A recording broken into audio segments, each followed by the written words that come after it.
Dear brothers and sisters,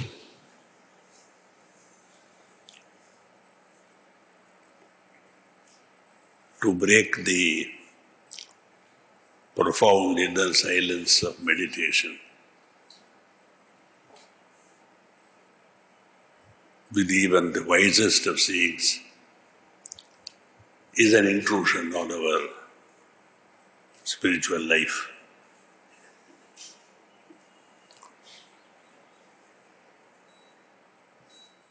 So I would like to, or I will try to keep this short,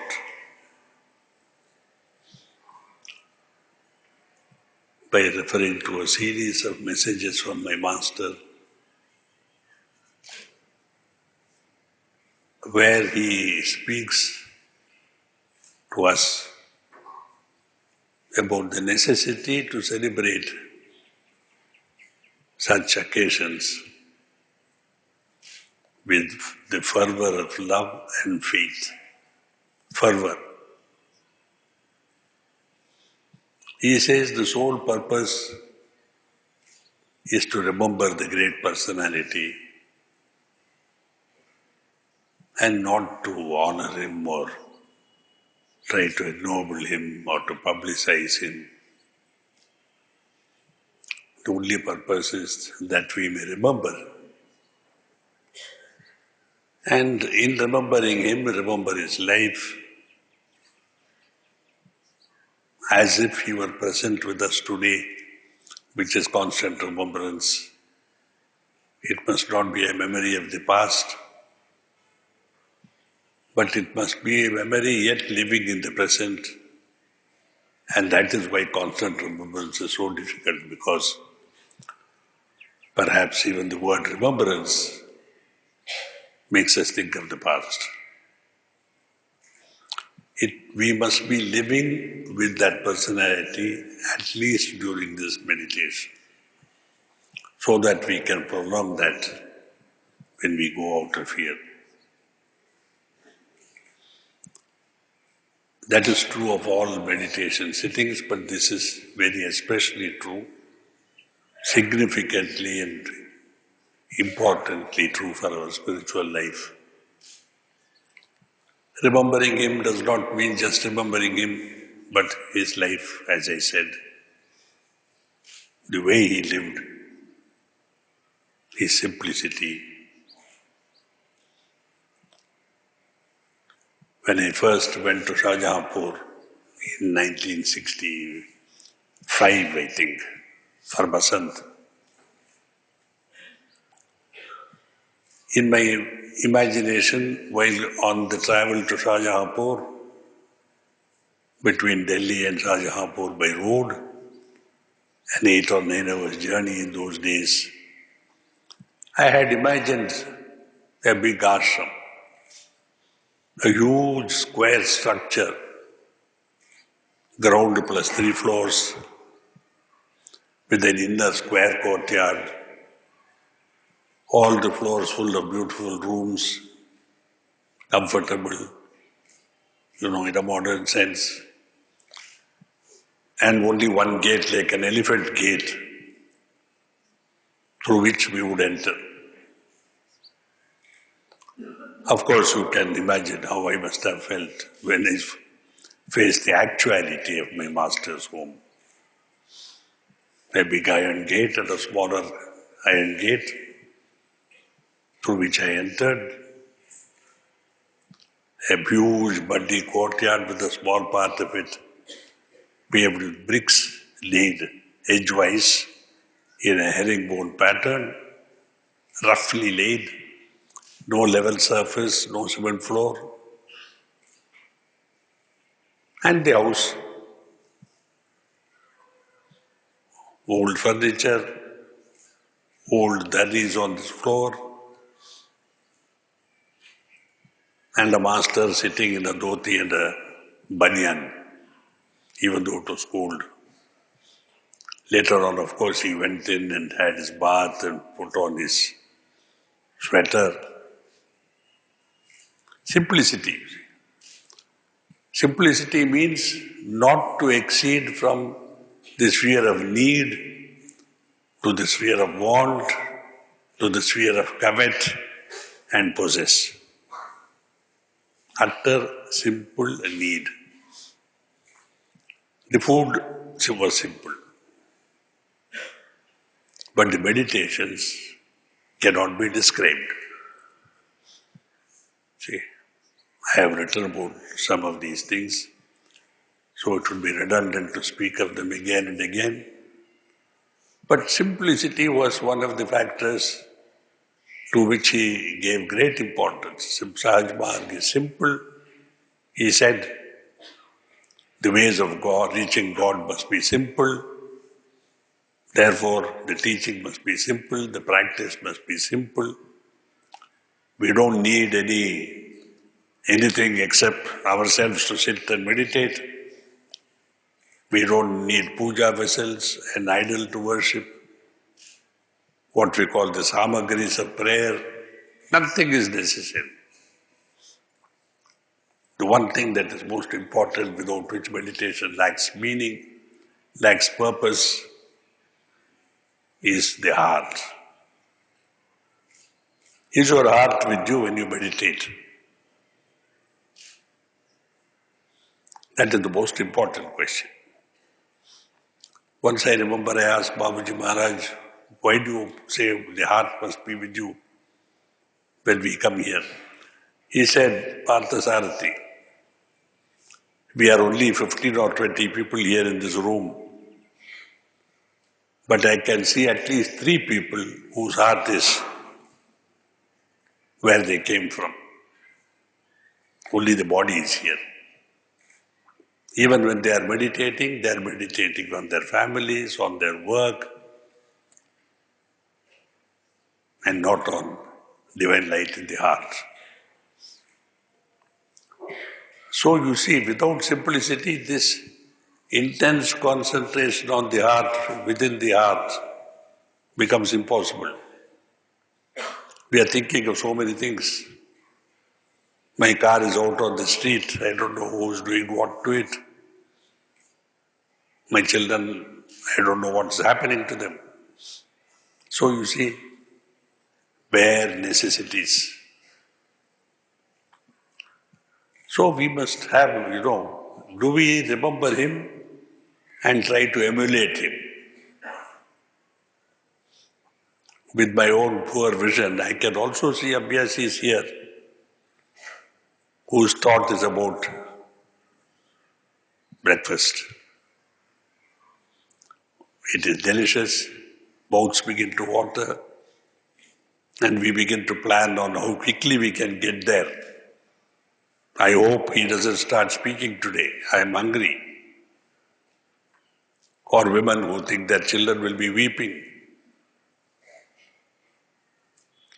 Things like that, which though we are meditating or we are supposed to be meditating, prevent us from meditating. So to remember the Master does not mean just to say, I remembered Babuji Maharaj. In remembering him, did you feel his presence? Did you feel the effect of his life upon yours? Has his life touched yours? So that eventually, like two circles merging, we start from the edge and then slowly merge until there is only one circle. Is it happening to us? Forget all this talk of, God and so many values of life. We should be comfortable to meditate. I just spoke to you about the brick paved small courtyard of about 400 square feet.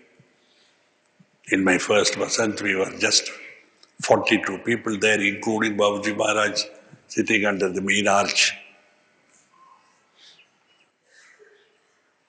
We were always also very eager to start off as close to him as possible, even with 40 people around him. So we were there very early. Meditation used to start at 6:30. Many of us were there bathed and clean by 5:30. And of course, these bricks were not level up and down, and You had several of them poking into your backside. And by the time we started, some abhyasis were in a state of torture, physical torture, things poking into you from below, the cold coming in from under the sides of the tent, sometimes water dripping from the roof of the tent if it had been raining. And yet,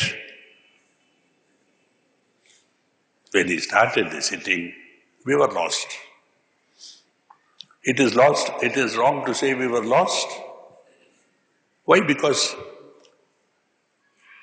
the circumstances, physical circumstances surrounding us just faded away, and we each one became the true self that we were, whatever we were.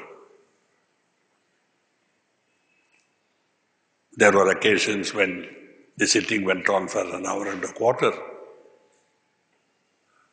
Some people got up and left at, say, half an hour because they just couldn't sit. They just couldn't go enough deep to forget that the world is outside them. It's like going deeper and deeper into a well. You know, if you go very deep into a well, you can see stars in the sky, which you cannot see when you come out in the daylight. So remembrance means the actualization of a state of being in which I am with him, I feel him. It's futile to say I love my master and not to live like him, live his life of sacrifice. What sacrifice do we make? No, I didn't go to work today. I had an important meeting. I was to sign a contract for 200 crores. Don't you think it's a sacrifice?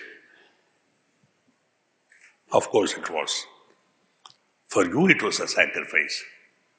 For the master, he smiled with compassion because you were getting deeper and deeper into that, what some literature calls the mire of despond, sinking deeper and deeper into what Hindi calls is a daldal. Watching a mirage without looking where you are going and sinking deeper and deeper into that quicksand from which there is no recovery. Remember, you are not making any sacrifice when you sit down to meditate. If you think it is a sacrifice, you are already part of the way is lost. Meditation is the only thing you do for yourself. And you do it for yourself so that when you develop to a state of being, not having, people who have don't give. They want more and more. So having is a sickness. I must have more and more. What for? Because I want security for my future. God is forgotten, spirituality is forgotten, my faith is now in share certificates, bonds, property, 2 flats, 3 flats, which I don't give at all. Because it is for my security, you see. But when we achieve the state of being, we may or not consciously give, but our existence is a state of giving, nothing else. Like a lamp gives light, like trees give fruit, they don't ask you whether you want. Like the birds sing. Nature is full of giving.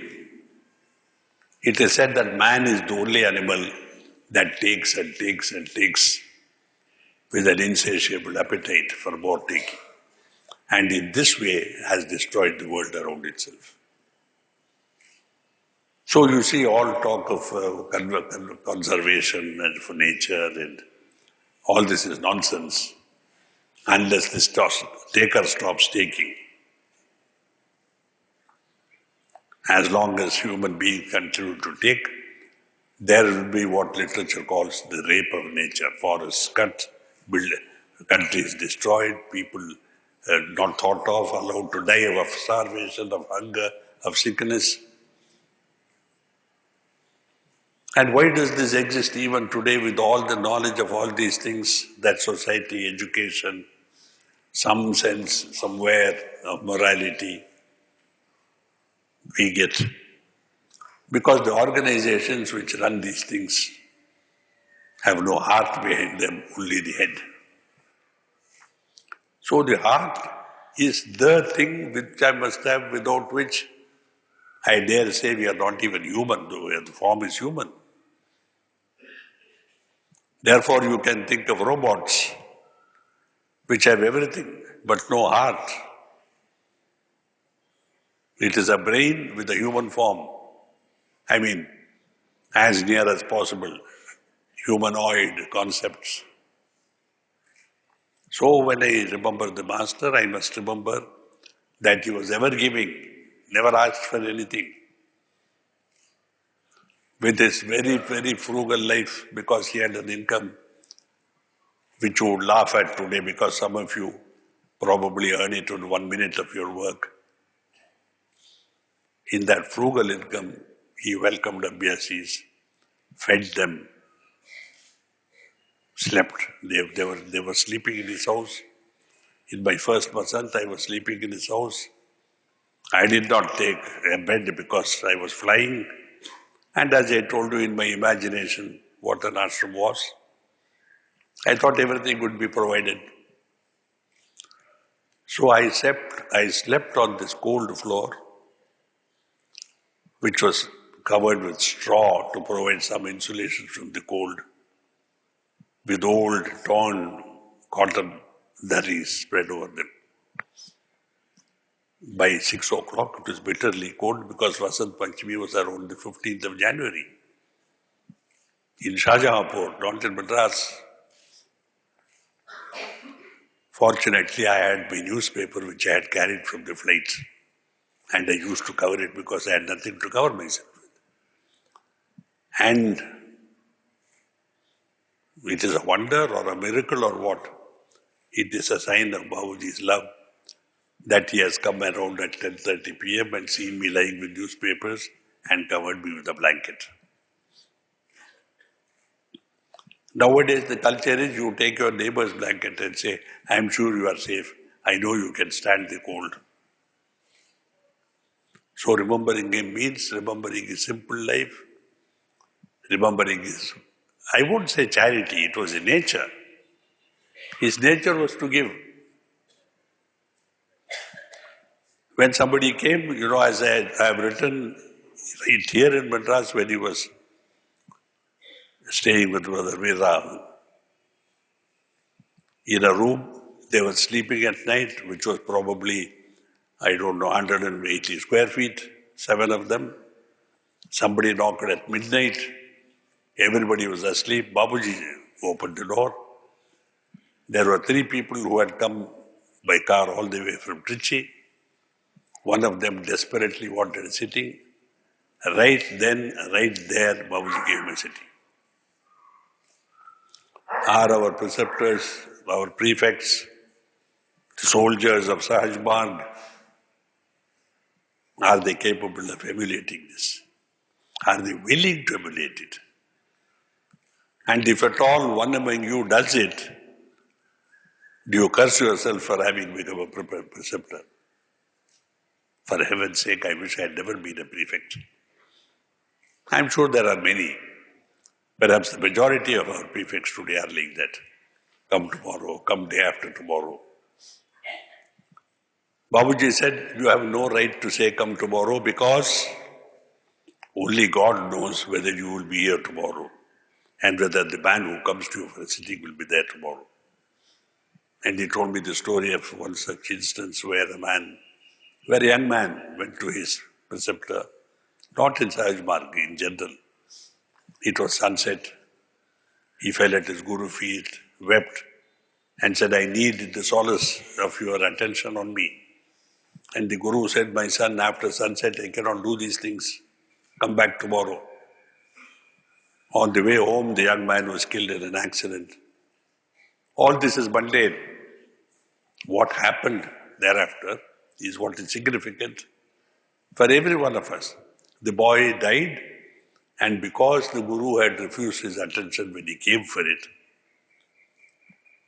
all the boys' samskaras were transferred to the Guru. This is not meant to frighten our prefects. If they are frightened, well, it's just too bad. You can give up your prefectship. It's easy. It only means you must be as loyal to your function as he was. He is today also, because he's still transmitting to us. Isn't it? So when we become prefects, we must remember even more the way he conducted his life. Feeding the abhyasis is okay. Anybody can do it. Even if you have no money, if you are like Christ, all that you need is 2 loaves and 5 fishes to feed a multitude. They can feed you with nothing in the basket. Forget it. Something deeper. Those baskets need to be full if you have to feed them. Even Christ needed 2 loaves and 5 fishes. Krishna could feed with just 1 grain of rice. But Babuji said, you have the heart. The heart is eternally full. You give and you give and you give, it remains to be full. What the Sanskrit says, Purnamada Purnamadam, Purnat Purnamudachyate. It is infinite, that is infinite. Take away infinity from infinity, and the infinity still remains. Only the heart is capable of being such a vessel which can never be emptied. Therefore, in spirituality, we give from the heart. Our transmission is from the heart, and we are expected to give, not retain. Give when it is needed. Continue to give when you don't know who needs it and what needs it and where it is needed. If you are up to that level of spiritual elevation, where you have forgotten yourself and your comfort and your personal needs, you transmit without your knowledge, and it goes on and on. Everything in nature has a time and a season. You cannot have rice all the year round. You cannot have oranges out of season. But this has no season, no time, occupies no space. Therefore, in a sense, it is emulating the divine state, not controlled by Kala, not controlled by the presence. Where, when, how, why, what, nothing controls it. All that can control it, your own love or the lack of it. If you lack it, this is dead. So one who lacks a heart which can give and give and give is really a dead person. He may have the world, but as Christ says, what shall it profit a man if he gains the whole world but loses his soul? Because the soul is the heart. It is not something in the heart. You see, when you say, get me a cup of tea, it's not an empty cup that you want. Isn't it? Yes, boss, here's a cup of tea, but where's the tea? You asked for a cup, I have brought you a cup. Perhaps someday we will have to answer our Maker, you see. I gave you a heart, what did you do with it? I agree, you used your hands, your legs, your everything, no? Wonderfully, you made yourself rich. You acquired things which you never needed. You kept to yourself things which others needed. All that I can forgive, but what about your heart? So you see, we cannot afford to be heartless or to die heartless. That is why we must begin such meditation as soon as possible when we are 18. Because it takes a lifetime, to cultivate. Of course, Babuji has said, turn your head from here to here, and everything is done. That was for him. Because he says when he first met his master, his journey was over. It's not so with us poor souls, struggling here with all the temptations of modern life, with all the glitters and glamours of society, with all the powers that one can aspire to. In our old days, in our simple village life, we had nothing of these things. Nothing to be, hunted for, killed for, acquire. All the villagers lived the same life. They ate the same thing. They had the same problems. Therefore, there was a community. Now we are too rich, too comfortable, too healthy to conform to the three requirements for saintliness. Illat, killat, zillat. Health just below good health. Money little less than what we need. And permanent criticism from others. We lack these things. Today we are all praising everybody. Our politicians are great. Our country is wonderful. Bharat Mera Mahan. And yet when we see the newspapers, are any of you ashamed to see that in cleanliness we are somewhere way down in the list? In morality, we are even lower. We are the great democracy with great traditions, great heritage of the past. And yet, when you look at facts, which we try to deny, neti, we only deny as far as these things are concerned. Are we ashamed? India is a shameless country, and we are a shameless people. What did Babuji want? Not self-respect, but respect others. Not a narcissistic love of yourself, which everybody has, but a love for everything else outside you. Plants, animals, human beings, anything. Love. It has no stated purpose, no stated target. I don't love. I am love. That is what Babuji said. From being able to love, we must become love. Does it take time? It may not. Most of us may not make it in this life. Therefore, Punarjanma. Why do we have to come again and again? Not because there is a God who is waiting to judge you and send you back, but because our incapacity to go to the next class keeps us back in the same class. Life after life. How many? Until you evolve in fitness for the next life. Your teachers don't decide. They only see what you can do. You know what you can do. You know what you have not done. You know why you cannot go to the next class. And yet you expect a miracle. Miracles don't happen. The only miracle is, as Babuji said, human transformation. This is the greatest miracle. Because, unfortunately, it is the most difficult. We can transform animals, we can transform society, we can transform nature. Where there were small huts in small villages on dusty roads, we have now huge complexes of flats, modern, you can see the advertisements. And yet, we have not transformed ourselves. The same crude, acquisitive, hate-filled human being inhabits those palaces. Today, in society, human beings are recognized by what they have. Our society should change into something which will recognize only what he is, not what he has. This is something for which we should not only pray, because we are happy to pray, but for which we should each one of us work for himself to be such a being. Thank you.